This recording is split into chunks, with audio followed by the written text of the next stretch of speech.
Bien, momento de una segunda entrevista en 14 bis, realmente muy interesante, ¿no? Porque cuando hablamos del trabajo también tenemos que hablar de aquellos que se incorporan al mundo del trabajo y en qué condiciones lo hacen, sobre todo en un contexto muy particular, y de eso queremos hablar ya mismo con Natalia Herger, investigadora, docente del programa de Educación, Economía y Trabajo del Instituto de Investigaciones en Ciencias de la Educación, Facultad de Filosofía y Letras de la UBA, y profesora de la carrera de Ciencias de la Educación también de la UBA. Bienvenida, Natalia, ¿cómo te va? Nicolás Marinotti y Diego Hola, Zucalesca te saludan. ¿Cómo estás?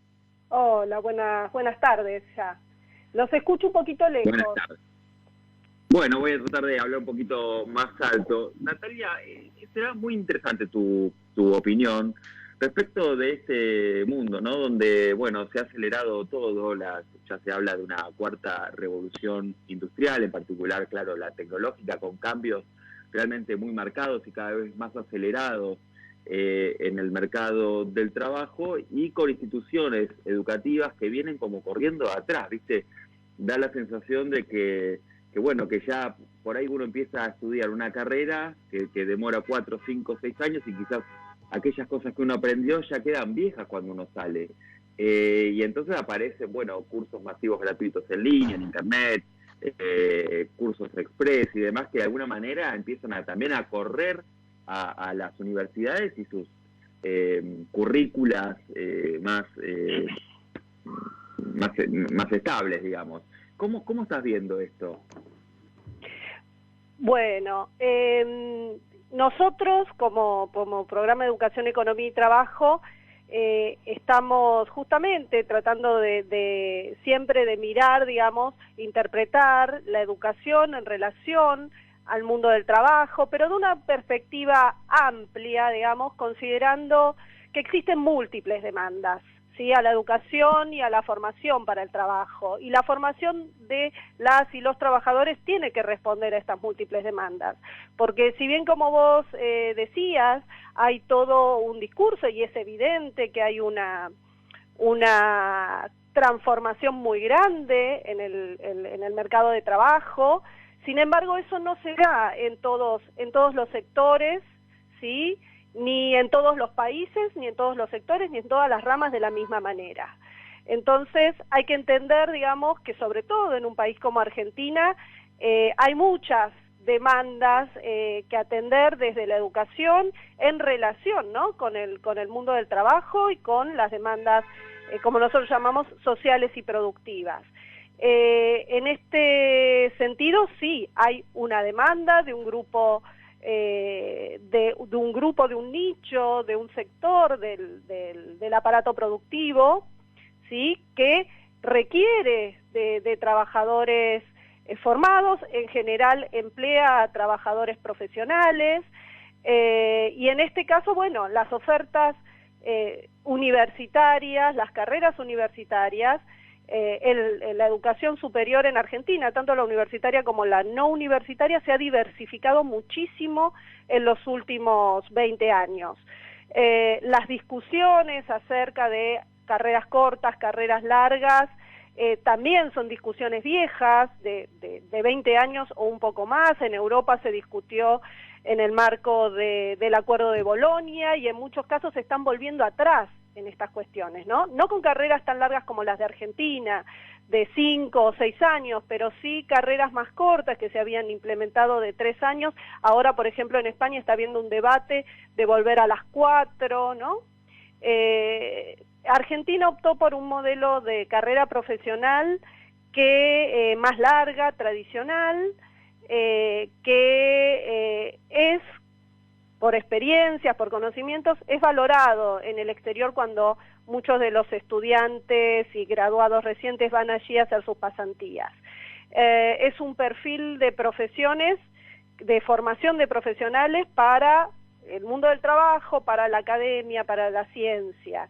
Y sin duda son profesionales que van a estar preparados para adaptarse a los cambios estos porque tienen una formación básica, general, profesional, que les permite adaptarse.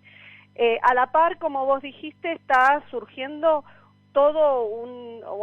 surge ya desde hace mucho tiempo, carreras cortas, ¿sí?, carreras operativas más puntuales, y es todo un campo que se ha ampliado mucho en los últimos años, vinculados a demandas puntuales o tendiendo a atender a demandas puntuales, sea de algunas empresas, sea de algunos campos profesionales, nichos del mercado tecnológico, ¿sí? Ese es todo un mundo de ofertas que se abren entonces a los jóvenes y a las jóvenes que están egresando del secundario. Y después, por otro lado, está toda una oferta de formación que no es universitaria ni superior, pero que son cursos también muy operativos para el mercado de trabajo, ¿no? Que incluso dan las propias universidades.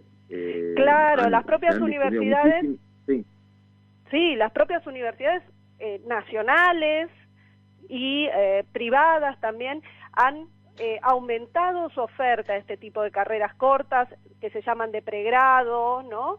Carreras cortas, ciclos también de títulos intermedios, pero que apuntan, ¿sí?, a garantizar, digamos, ese título intermedio que quizás se vincula con el mercado de trabajo más rápidamente, pero que articula con la formación más larga, ¿no?, de completar en los ciclos de licenciaturas o de la carrera profesional.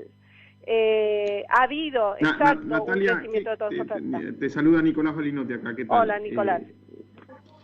¿Qué conocimientos son imprescindibles para incorporarse hoy al mercado del trabajo? Esa es una pregunta difícil porque tiene que ver con cada sector, pero sin duda Argentina lo que tiene es una gran deuda, ¿no?, con la educación secundaria y con la formación científica y tecnológica de base. Digamos, Argentina todavía, nosotros en nuestro programa hablamos de una deuda social educativa, un término que trabajó la doctora Riquelme, que es la directora del programa de Educación, Economía y Trabajo, y con otro colega, Alex Codric, sacaron una publicación hace un poco más de tiempo, hace unos años, pero que da cuenta y que nosotros seguimos trabajando sobre esta noción, la idea de una deuda social educativa, una deuda con, fíjense que en el mercado, en la PEA, hay un grueso de la PEA, casi un 30% de la población económicamente activa, esta que está ocupada o que está buscando trabajo, que no completó el nivel secundario, ¿sí? Entonces, ahí nosotros tenemos una deuda con esos conocimientos, habilidades, ¿no?, que se requieren para el mundo del trabajo, pero para la ciudadanía también, ¿sí? Fundamentalmente para ambas cuestiones, la educación forma para el mundo del trabajo y forma para la ciudadanía y para la participación social en sus distintos aspectos, y ahí entonces nosotros tenemos una deuda que requiere que el Estado, que en los últimos años o en la última década ha hecho muchos esfuerzos porque las jóvenes y los jóvenes completen el secundario. Ese es un esfuerzo y el esfuerzo también está puesto en la apropiación de conocimientos, ¿no? Todo el tiempo están saliendo pruebas estandarizadas que dan cuenta de una parte de esa deuda, al menos, que hay que salvar con la formación humanística, con lo científico, con lo tecnológico, que son fundamentales para el desarrollo laboral y después para seguir formándose en el mundo del trabajo, en los distintos aspectos, entre ellos el mundo del trabajo. O sea, Natalia, por lo que yo escucho, porque, digo, a mí me interesaba esta nota porque venía viendo que hay un cambio efectivamente en el mundo del trabajo, pero a nivel también educativo, ¿no? Digamos, sobre todo es cierto en cuestiones más tecnológicas, donde, bueno, aparecen cursos express gratuitos, incluso de mismas universidades, que de alguna manera ponen en tela de juicio los títulos universitarios tradicionales. Y hay quienes dicen que, bueno, que no se puede tener carreras largas teniendo en cuenta que eso te deja rezagado respecto del mercado laboral, ¿no? Por cuestiones que tecnológicamente hablando por ahí pueden caer en desuso en 2, 3 años. incluso hay un estudio de la Universidad de Oxford, estaba viendo, que da cuenta de que el 47% de los trabajos actuales podrían quedar automatizados en no más de 10 años. ¿Vos no ves un riesgo para los títulos universitarios en este marco? Yo no veo un riesgo para los títulos universitarios en ese sentido. Como te decía al principio, los profesionales, digamos, el tránsito por la educación universitaria, supongamos, vos estás hablando de las largas, implica una formación que hace que esos sujetos, ¿sí?, puedan rápidamente reconvertirse, porque tienen los conocimientos, como te decía antes, tanto los generales, los básicos y los profesionales que los habilitan a seguir aprendiendo a lo largo de la vida, ¿sí? Entonces, esa es una cuestión. La otra cuestión es sí, que hay profesiones, hay ocupaciones, hay campos ocupacionales que no requieren la carrera universitaria, ¿sí? Y que formaciones más cortas, por supuesto, cumplen, sirven para esas ocupaciones. No creo que sea, no creo que es antitético.